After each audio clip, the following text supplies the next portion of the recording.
Jag känner en bot, hon heter Anna, Anna heter hon.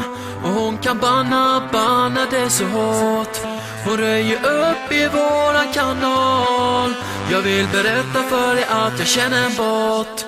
Jag känner en bot, hon heter Anna, Anna heter hon.